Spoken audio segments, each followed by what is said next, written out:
Dear friends, now we will talk about one of the important topics in supply chain. So the topic is supply planning. Now before we start about supply planning, we fairly know that what is demand planning. Or simply demand planning is forecasting and planning for products in next 12 to 18 months in future. Now what after demand planning?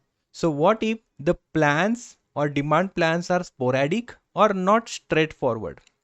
So simply demand planning is just a halfway done. That means it is not completing entire order fulfillment request of the customer. So the next important step after demand planning is a supply planning.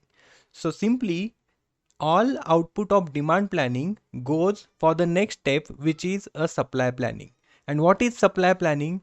In a simple language, supply planning is a planning about how to meet a demand plan. Now let's define supply planning. So supply planning is basically an entire planning process which includes procurement, manufacturing and distribution operations according to the demand forecast which are approved or which are published. In supply planning, while doing all these plannings, the consideration of capacity constraints and material availability is also important factor. Now let's talk about what is the difference between demand planning and supply planning. So demand planning involves forecasting customer demand in future. However, supply planning determines how a business will fulfill that demand by considering capacity constraints, company objectives and financial needs.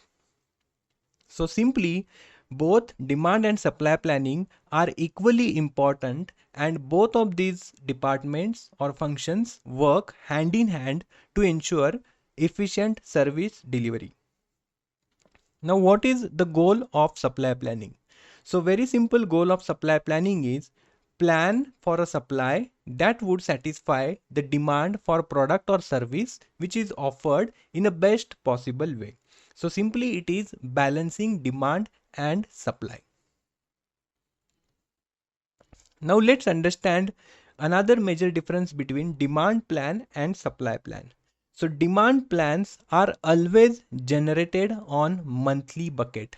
However, supply plans are usually done on a weekly bucket. However, they can also be done on daily bucket. But usually companies prefer to do that on a weekly buckets. So this is one of the examples which we can refer. So for an example, in the month of January, the demand plan or forecast says that 430 quantity will be required for the entire month. And then supply plan is further exploding that demand plan in weekly bucket in a different quantities as per the capacity constraints and availability of the material. Now, when we do supply plan, there are certain steps that are involved in the entire process. So let's talk about all these steps. So first is approved demand plan. So we know that supply plan actually starts only the demand planning process is done. So supply planning process takes an input from the demand plan. In the next step, it is master production scheduling. So in this step, supply plan is run to generate item level plan because demand plans are at product family level and it is important to explore that plan at individual item level. So while doing master production schedule, all factors are considered of product or items like on hand quantity, open orders like open production orders or open purchase orders, then items lead time, then minimum order quantities required to be manufactured, and also the safety stock that needs to be kept in the facilities.